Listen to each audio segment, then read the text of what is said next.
that Allah subhanahu wa ta'ala is the one who guides whom He pleases, and He leads astray whom He pleases. In other words, we are not dualists or Manichaeists. Like previous traditions, we do not believe in the God of darkness, Ahura Mazda and Ahriman. We're not like the Majus. We're not like the dualists who believe in two opposing gods. No, we believe in the qadr of Allah subhanahu wa ta'ala, khayrihi wa sharrihi, hulwihi wa murrihi. It's good and it's bad. It's abundance and it's want. It's sweetness and it's bitterness. And shaitan is from the qadr of Allah subhanahu wa ta'ala. And this is why our tawheed is so essential to understanding this situation. Now, you have some other unseen factors there. You have the angelic realm, which is it's part of the realm of guidance, there is an element that is related to revelation, but you have an angelic realm. In this room there are angels. These are real entities. They exist. This is not imagination. It is not mythology. They are real and they are present and with us. We have guardian angels, al-hafadha. We have a guardian angel before us and behind us, according to the Quran. We have an angel on the right and on the left. One is responsible for writing the hasanat, and the other is responsible for writing the sayyat, the good and the bad. And the one who writes the bad is under the charge of the one who writes the good. He cannot write the good until he takes permission. He cannot write the bad until he takes permission. And the angel who writes the good tells him to wait to see if the man makes tawbah during a certain period of time. So this is real.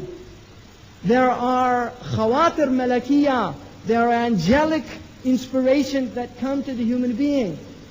Just as there are khawatir shaitaniyah, nafsiyah, from the nafs, from shaitan.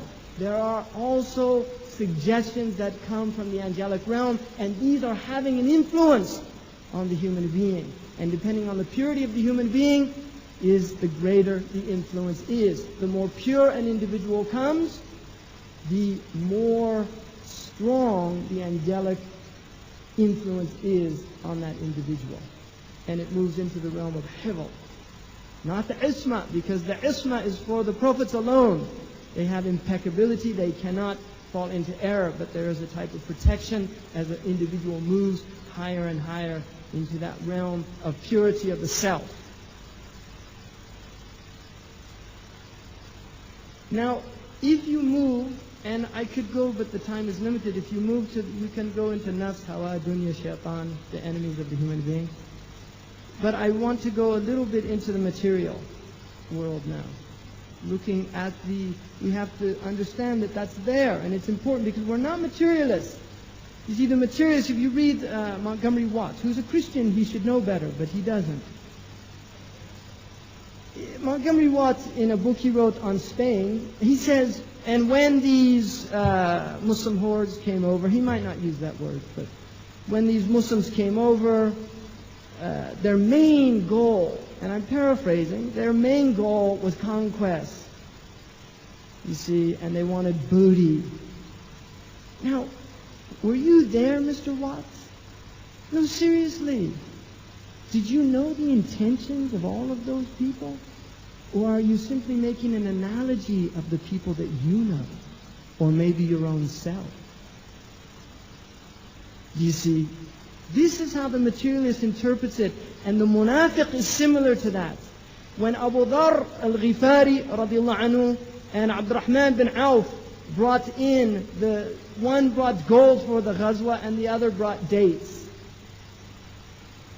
The munafiqun said, Abdurrahman yura'i, he wants to show off. And they said about Abu Dharr, he wants to be mentioned.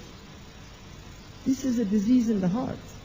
You see, in other words, they are projecting their own diseased hearts onto pure human beings whose intentions were Allah subhanahu wa ta'ala and His Messenger. They were not diseased people. By the shahada of the Prophet himself sallallahu alaihi wasallam, they were not diseased. But they are being considered as having these ulterior motives, axes to grind, because those very people with those motives are projecting their own internal reality onto the internal reality of these other people, and it's not applicable. Because we do not have that. أُمِرْتُ أَنْ أَحْكُمْ بِالظَّوَاهِرِ. I was commanded to judge by the outward. أَشَقَقْتَ عَنْ قَلْبِهِ. Did you split open his heart and look into it? When Usama killed the man who said, La ilaha illallah, and he said, قَدْ نَافَقَ يَا رَسُولَ اللَّهِ, he was doing it out of hypocrisy. أَشَقَقْتَ عَنْ قَلْبِهِ. Did you split open his heart and look into it? And in another riwayah, he kept repeating to him, and he said, La ilaha illallah, until Usama said, I wish that I hadn't became a Muslim until that day. You see, and so this is how the Prophet ﷺ was teaching his people. That intentions are Allah subhanahu wa ta'ala's alone. Now we can see signs of a munafiq.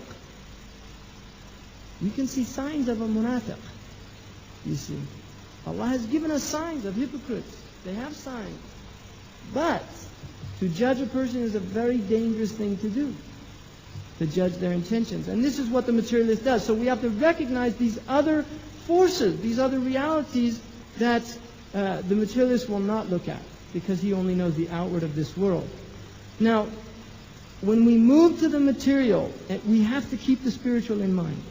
But when we move to the material, we also have two forces working, external and internal.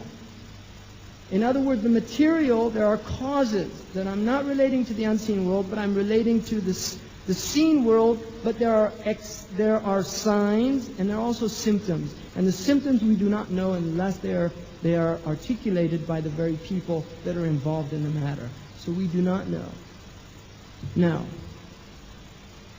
in looking at the material, we have two important things to look at. One is kufr itself. And the Prophet ﷺ has said, Al-kufr millatun wahida. Kufr is one system. It is one millah. All of kufr is one millah. You have the Marxists, the atheists, the communists, the socialists, the national socialists, international socialists, the capitalists, the free market capitalists, the American anti-NAFTA, anti-GATS capitalists, all different types of capitalists, ultimately one phenomenon called kufr. It's all kufr. It goes under the rubric of kufr, but it has different permutations. And you can see syphilis, very interesting disease. One of the doyens of medicine in the 19th century said, no syphilis in all of its manifestations, and you've mastered 80% of pathology. Because syphilis is called the great mimicker. And syphilis can look like a lot of different diseases. And this is a syphilitic culture, right? Really, they had syphilis. They all, you know why they wear wigs, right? You see all these pictures of men in wigs. And what cultures had men wearing wigs? Their hair was all falling out. They had syphilis. Really, this is what happened. And then the scrofulas. You said they had syphilitic scrofulas, so they started wearing these high collars. Very uncomfortable to hide the syphilis. It was a very common disease in Europe. I'm not exaggerating this. It still is. It's just all gone underground in this culture. They call it AIDS now. Right? I mean, AIDS if you look at AIDS and study AIDS, it looks exactly like syphilis in fast motion. Seriously.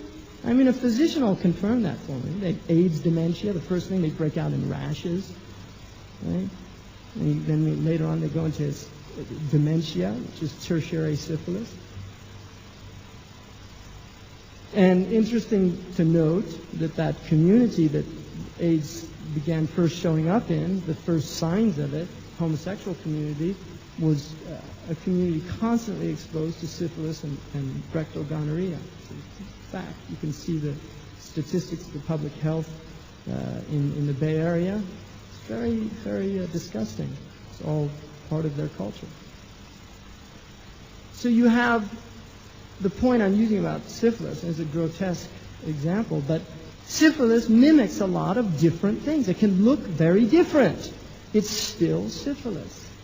And the same is true with what Nietzsche called syphilisization, right? It looks very different, but ultimately